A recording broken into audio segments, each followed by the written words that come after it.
All right, guys, welcome to Pick Money, episode 48. Appreciate you jumping on. Appreciate your time. How, when you're in sales, can you confront clients, take control of the situation while still being what a lot of you are crazy focused on? I'm not saying it's a bad thing, being polite. How can I take control? How can I stop the conversation? We're going off into a tangent that has nothing to do with what I'm doing, what I'm selling, what I'm providing. How do I do that? Yeah, I don't want to be rude. Okay, first of all, never ask you to be rude. Doing your job isn't rude. So I was with a group of people today and I was like, hey man, what's one of the biggest struggles? And they're like, well, you know, I'm trying to take control on the phone. I'm like, okay, walk me through what you're trying to take control. Like, walk me through the issues you're having. And basically the issues they're having is that the client just keeps rambling and talking about something that has nothing to do with nothing to do with the product, nothing to do with the form they filled out, nothing to do with nothing. And I'm like, all right, well, what do you do when they're doing that? And then I realized, wait a minute, you know what, man? Nobody's told them. They don't know. So let me tell them. So I like to role play it, right? Like, you tell me what the client says, I'll tell you what to say back. So I said, start talking and give me an example what the client's talking about. So, you know, he's like, da, da, da. I go, So I go, all right, Tom, hey, Tom, I appreciate that. And like I was saying, like, no matter what, me interrupting you going off on a tangent isn't rude. Well, Shawn, like I was saying, you know, I filled this thing out, but I really don't think, Tom, if you don't mind me asking, can I at least get the information to you that you asked for?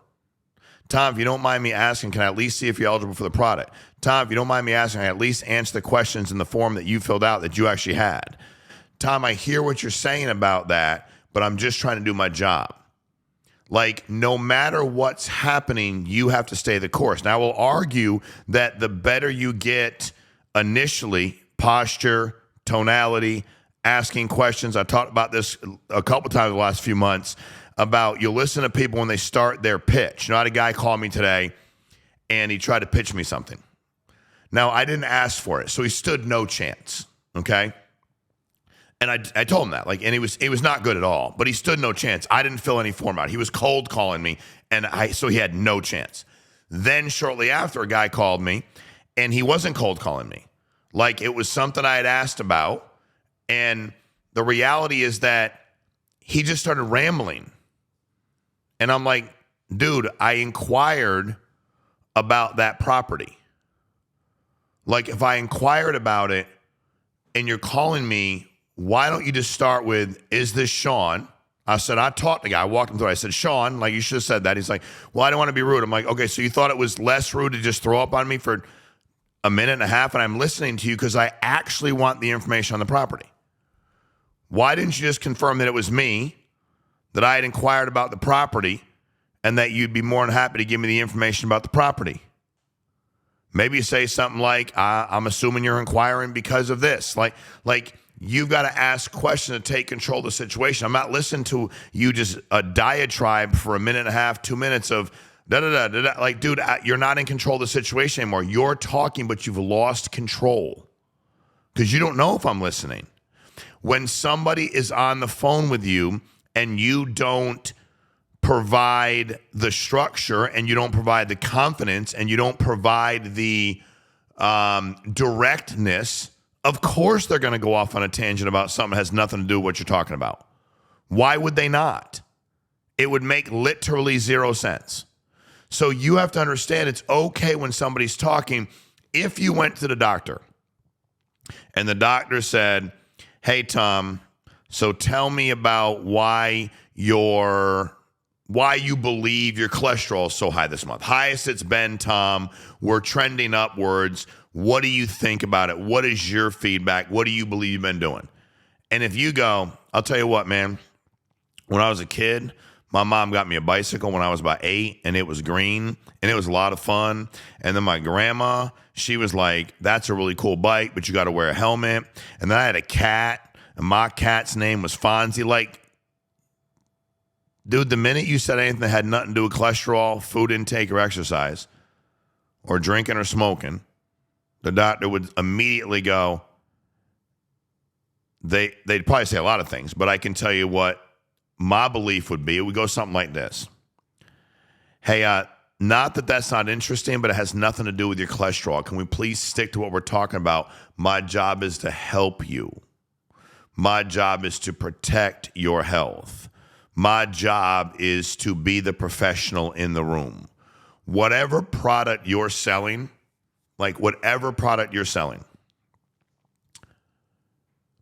you're the only one that is licensed to sell it, trained to sell it, knowledgeable enough to sell it. You're literally the only one. So if we know that, why are you acting like you're not? Why are you uncomfortable when you're talking? Why are you nervous? I don't understand any of that. That makes literally no sense to me. So you have to decide for you, what am I trying to accomplish? How do I accomplish it? Am I in control of the conversation? Yeah, no, I appreciate you calling, but you're probably just calling because you're trying to make a sale, and I'm not. No, I'm actually doing my job. I'm actually doing what you asked me to do. Now, again, if you go, I want to be trained on cold calling, I go, I'm going to train you, quit, and get a job that has leads. I want to train on cold knocking. I'm going to train you on it, quit. You go, what, you can't do it? I've done it, dude. I can do it. I bet I was better at it than you are if you're doing it. I'm not trying to be honest. But the return on my investment for how many doors I had to knock, how many people I had to call to make sales because they didn't ask me for anything, that's ludicrous. When guys knock on my doors and brag about knocking 200 doors in a day and hoping to make one sale for $400, I don't call that smart business. I'm like, dude, you can get leads and get an office and call them people all day long. So you have to understand, one of my favorite people I've worked with in this business is Meaike in the insurance business. I didn't know him in real estate or waste management. I wish I did. He'd have been a beneficial person to be in business with. And I'll never forget, we started off selling life insurance, and Meaike could not help people that were filling out forms that were older. Whole life, final expense, whatever you want to call it. I just couldn't do it. I would listen to him, and I'm like, it's weird because Mike's pretty direct with other people. And I was like, hey, man, if you don't mind me asking, you seem like you just let them push you around. Why do you do that? And he's like, you really think I do it? I go, yeah, listen to the way I call compared to the way you call. I call and tell them who I am and confirm who they are, tell them who I am, tell them why I'm getting back to them because they asked me to. And I get them, I sell them a product. That's what I do. And after a little bit of time, he's like, I'm just uncomfortable. And I said, why is that? And then he's like, well, my dad was a lot older, when had me and in my life. And I was always raised to respect my elders.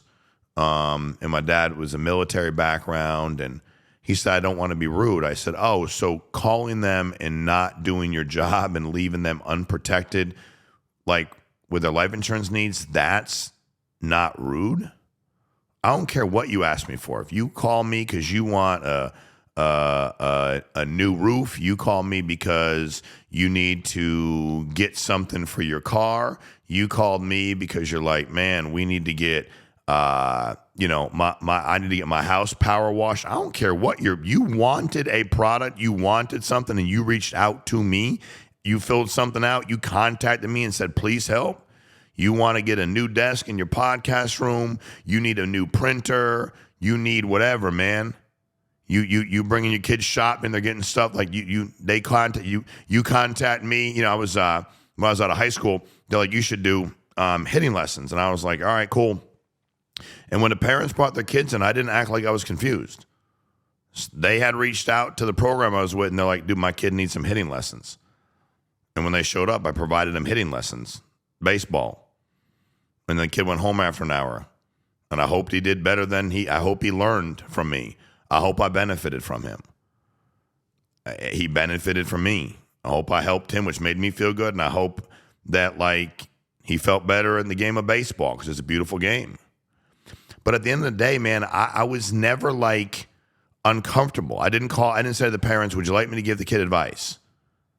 And when the parents gave advice, I'd turn around and be like, if you don't mind, it's hard enough for one of us teaching them. It ain't easy when 2 or 3 of you are. Matter of fact, Dad, if you don't mind me asking, did you play baseball? Well, I'm not trying to be rude, but did you? I'm just asking. What's that got to do with anything? You're giving a lot of advice about how to hit a baseball effectively, and you ain't never played the game. And also be nice to them. It's really hard. Hitting a baseball is like the hardest thing to do in any sport. It's hard. I'm not going to give you the physics between a round ball, round bat. I'm not going to do all that. I'll leave that to a physicist. I'm just telling you shit hard. It's hard. Then when the ball starts moving, slider, changeup, curveball, location, like let me give the advice. I'm the only one over here that has any idea what they're doing anyway. You know, I didn't get drafted by the Yankees in the first round. I'm going to college to play baseball, and you ain't never played. But dude, why is that? Why would that be rude? Now you go, what you just said is rude. I don't think anything of what I just said is rude. I think that like if my kids wanted advice on something I've never done or I was not successful at, I am not giving it. I am not. I'm like, dude, I don't. You need to find somebody else to get that advice. I'm gonna care enough about their success to point them in somebody else's direction. That's what I'm going to do 100% of the time. So you have to understand there's nothing rude about doing your job. And would you ever want to take a step back? You know, when I never forget, I used to, when my kids were really little, like they like go to pool parties or whatever, and a bunch of people there. And one of the days, my buddies, he was like, dude, you don't need to stand around a pool like super lifeguard. And I'm like, there's a lot of young kids in here, man. And kids, they drown. Like stuff happens, dude. Like I'm not mad at y'all. I'm just watching. I'd rather be overreacting than underreacting. So I'm here, man. I'm watching everything. I'm just trying to pay attention to everything. You know, I'm trying to figure this thing out. So you really need to understand that there's nothing wrong. Why?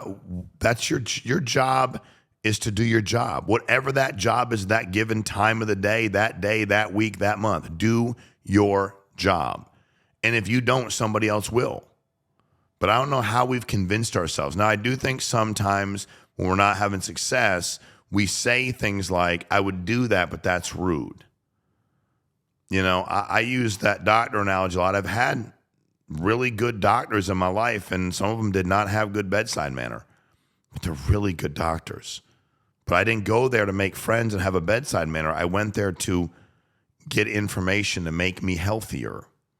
I went there to, if I was bringing my kids to a doctor to get something done, sports-related injury, whatever, I wasn't looking for the guy that was my new buddy. I was looking for the dude, the man or the woman that seemed to be the most confident that they could help my child, period. So this idea that somehow, well, I'm not making as many sales, but, I just don't want to push people on the phone.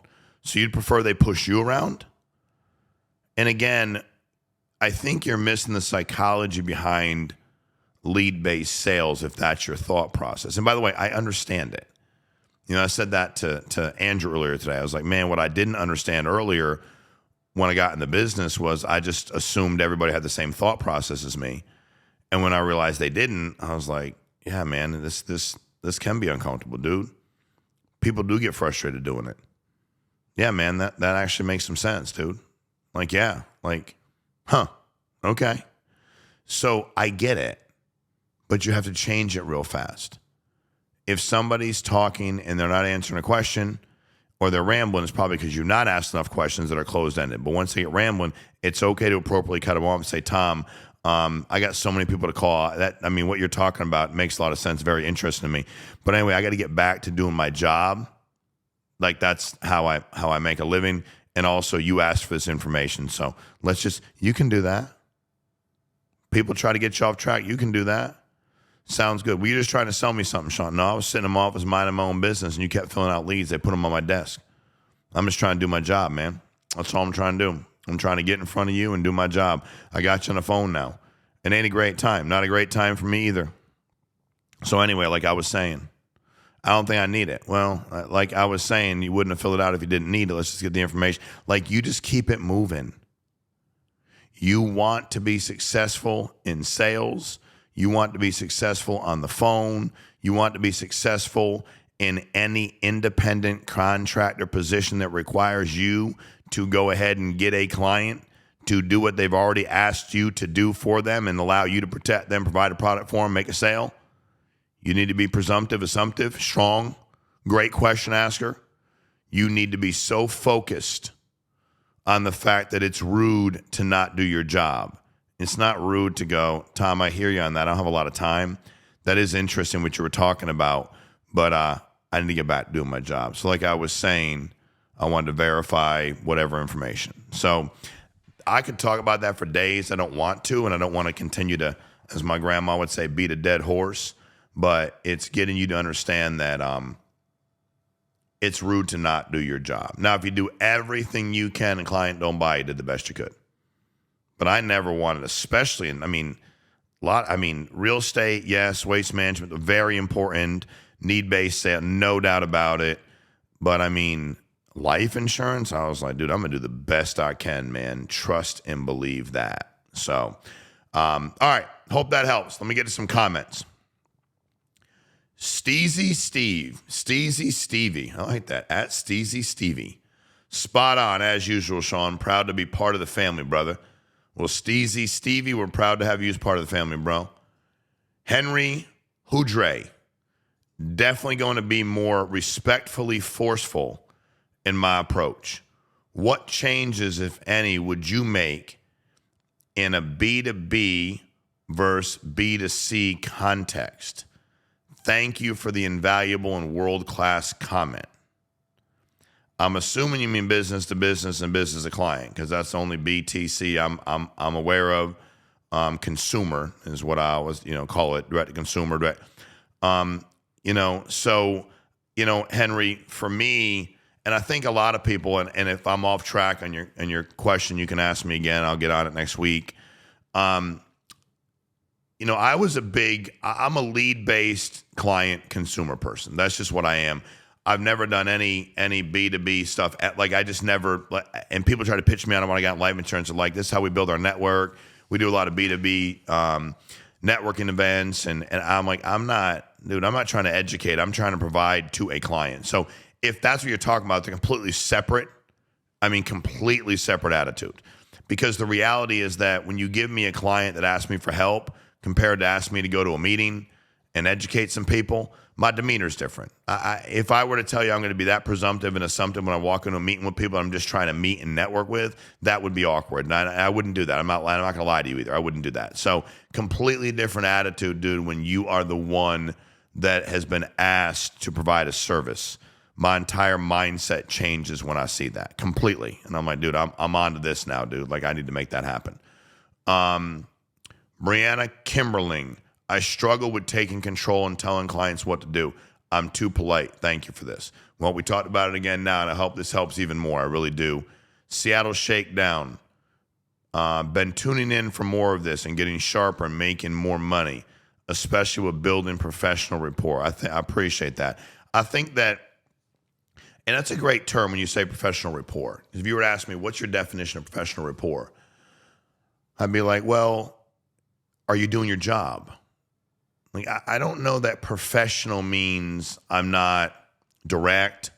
I don't ask questions. I don't take control. I don't think that it's any of those. I don't think that defines professional rapport. I think professional rapport is doing your job in a respectful way. And I think that's professional rapport. I do. To my core, I believe that's what you're supposed to do. And I think people need to understand that. Rich Towsley, always excellent. Thanks, Shawn. Thank you, Rich. And I appreciate y'all's comments. I'll take any questions you got.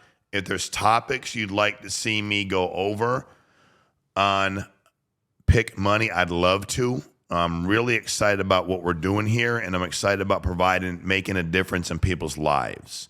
Because at the end of the day, we've been talking a lot lately about 7 things. I had this group I'm working with, and we had these 7 things, right, that we said for the group to do. I've been doing it forever. Y'all start doing it now. Changing their voicemail every morning before 7 o'clock in the morning. Not tough one. Not next. This one's tough. First one's easy. Not complaining about anything. Not focusing on anything you can't control during a given day. We have them ranked like points. You can get a total of 7 points a day, 49 points a week. Get some kind of workout 60 minutes a day. We're not talking about, 75 hard, 122 hard, 82 sit-ups, 60 minutes of workout. Whatever that workout happens to be. Hitting your activity goals. Your activity goals, not, I'm going to write in your activity. I'm going to work this many hours a day. Here's what I'm going to do. Here's how I'm going to work. So I'm going to dial this many times, I'm going to have this many appointments, and go this door to door as many times, whatever your deal is. 5 is take something, remove something from your life that is holding you back. That could be different on a Monday compared to Wednesday. It could be, man, I'm sleeping too much. Could be, man, I drink too much. Man, I get high, and that's not good for me. I don't like what I'm doing. I'm on social media all day long, Shawn. It ain't helping me at all. It's not working for me, man. I can't get nothing done when I'm doing that. What's 6? Did you make money? 7. There you go. See how I asked you that? I wanted to hear somebody else say that. That's my favorite one. Did you do something to help somebody else out today? That could be anything, man. Was it, you donated some money, you saw somebody in need, you saw somebody in your business and you went over and decided I was going to help them. You spent a half an hour helping somebody make money. You might have a business where every day you're helping people. You're helping clients. Did you do something to help somebody else out today? Like purpose. And the last one, did you get paid today? What I mean by that is, how often are you generating income for you and your business? Once a week, twice a week? But did you do something that resulted in you getting paid today? And you might go, well, I did on Monday, I get paid on Friday. Okay, cool. But then did you the following Monday do enough? Did you start doing, were you more consistent, where you're working every day? You were producing a result every day where you're getting paid. So those 7 things, we're doing a 60-day challenge. We started August 1st. If you want to retro it, you can. If you want to talk, you want to drop a comment in here that you like it, you don't like it, I'm good either way. I'd love to help you, but you've got to have things to focus on for you and your structure. Believe in you. If you believe in you, the client will believe in you. If you believe in you, the client believes in you. They're going to take action. They're going to make a purchase, and they want to make it from you because you believe in you, which makes them believe in you. So appreciate y'all. See you in the next episode of Pick Money. Thank you so much for jumping on today. See you.